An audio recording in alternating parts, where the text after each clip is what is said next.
Having talked about isms yesterday and the need or want to classify is something I want to continue on.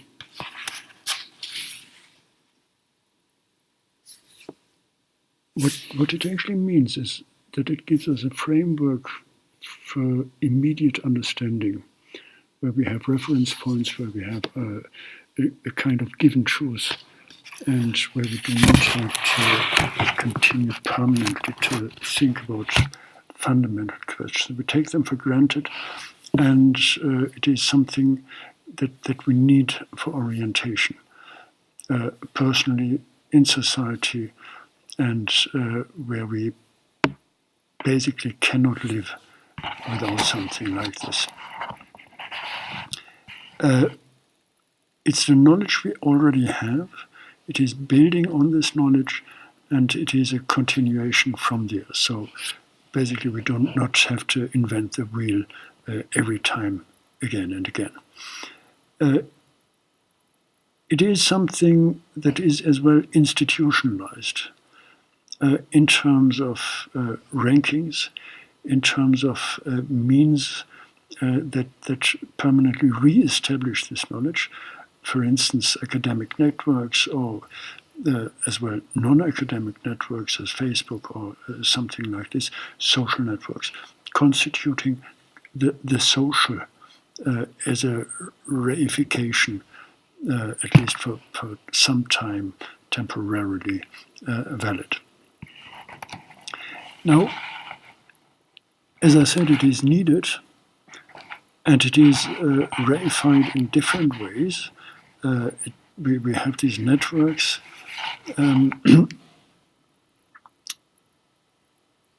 more or less new things, but we have it as well at a very early stage already, namely the invention, for instance, the invention of the clock. The invention of the clock meaning systematically dividing time in certain areas, in certain distinct and given, forever given units. It's a mathematical model, if you want, from the world. It's a classification that is not really linked to nature. Of course, we take nature as a kind of first reference point, but then we artificially divide it into different areas.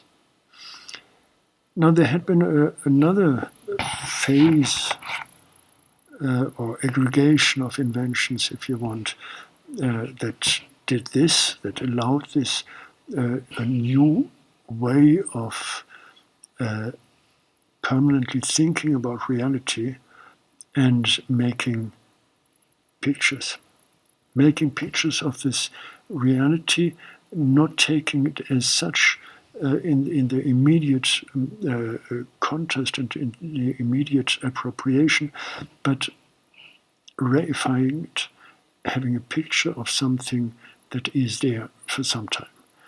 It had been actually the photography.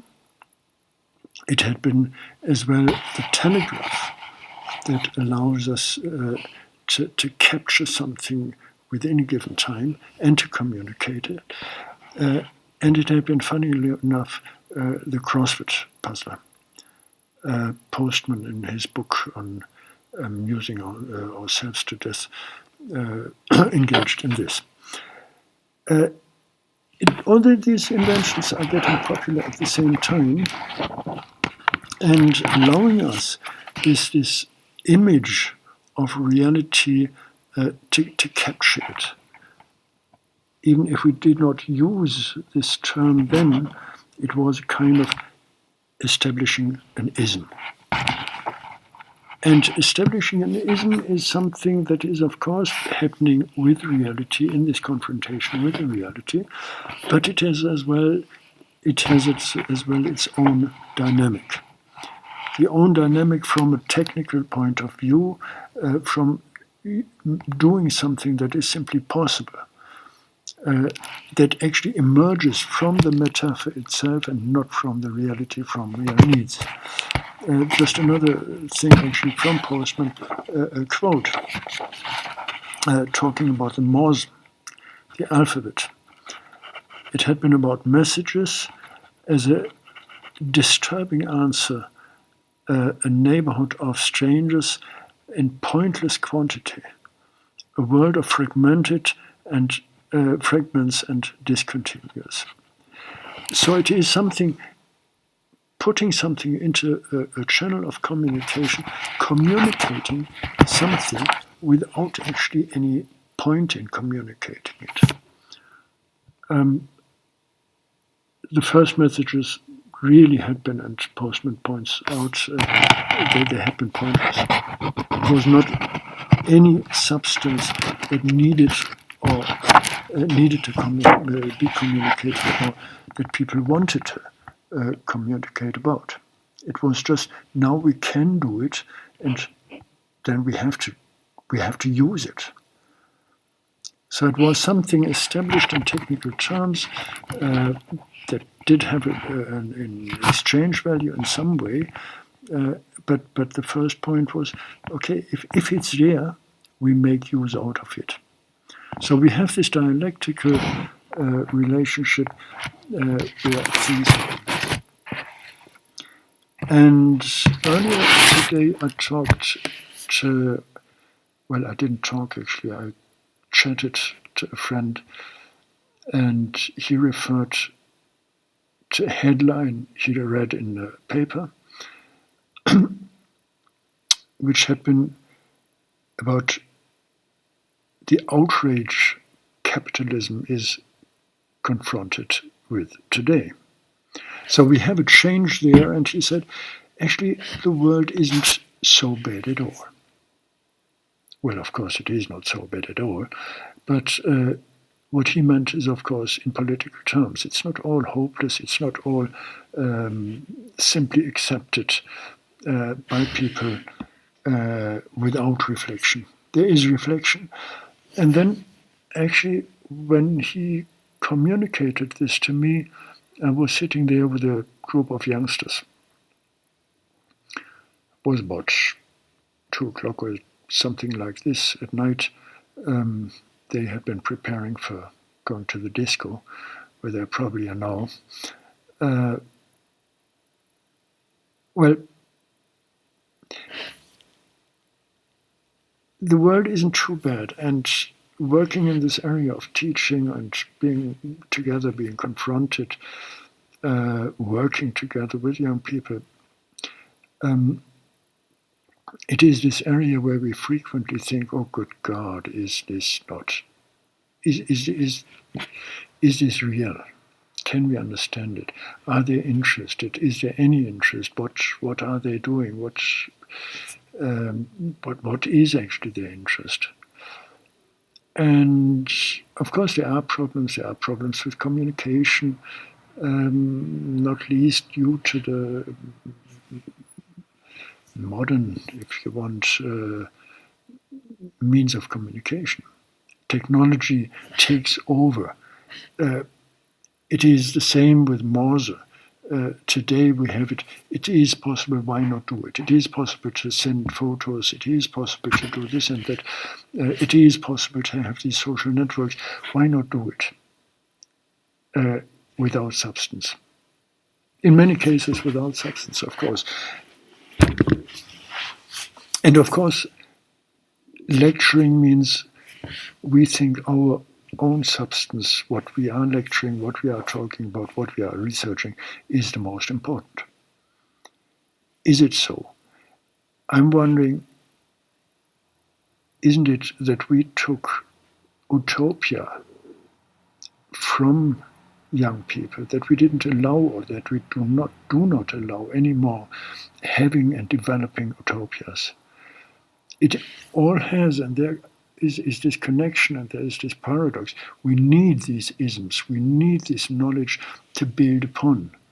But at the same time, we destroy at the same time the development of new knowledge. We destroy utopias, we destroy using our own way of not only understanding reality, but as well understanding it for a certain purpose. And I'm not talking about purpose in terms of utilitarianism, but I'm talking about purpose in terms of, yes, this pathetic word of building a better world. For us, for our kids, for our friends and non-friends.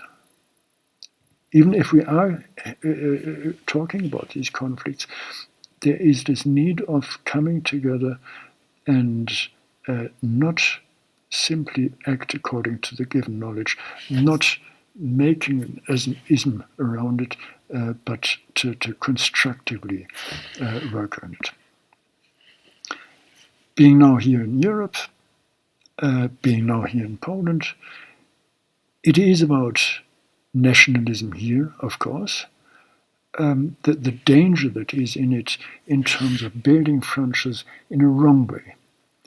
Having this knowledge that actually is a fetter to further development. Another ism, even if it is not called ism, is Brexit. Brexitism or exitism, we may call it. The new trend which we have with Brexit, which we have had with Grexit, and where we have many discussions going in the same way, exit in terms of a retreat to something that seems to be given, that seems to be safe, and actually maybe even safe, but hinders from further development. Something to think about, and something to think about as well in academia. To which extent are we trying to hold on to this we idea of schools, of very narrow, small groups, clusters? How and to which extent are we actually limiting further progress instead of fostering it?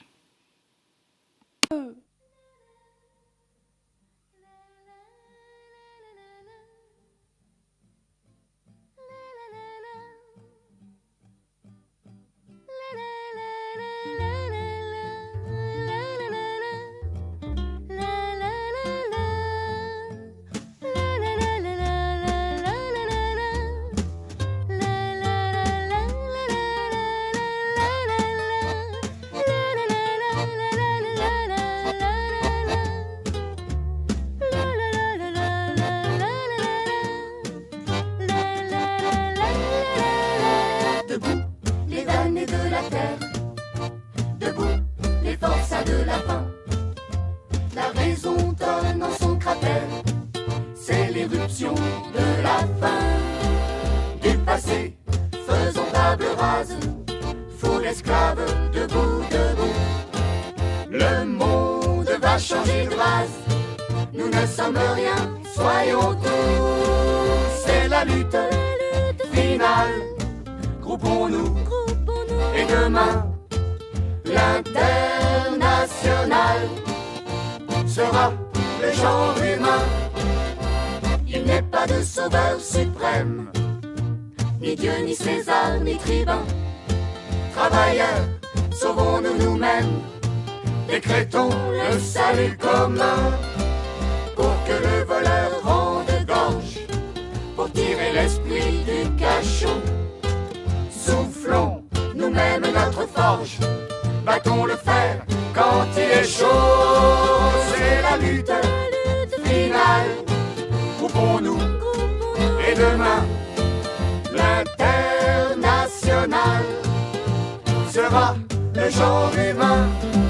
Ces paroles qui trottent dans la tête des opprimés du monde entier sont celles d'un de nos poètes qui s'appelait Eugène Potier. Aujourd'hui, le monde a changé. Est-ce qu'il y a moins d'exploités, de chômeurs, d'enfants affamés? pour qu'on puisse se reposer, de chanter, de chanter, de chanter, de chanter. C'est la lutte finale, groupons-nous et demain l'international sera le genre humain.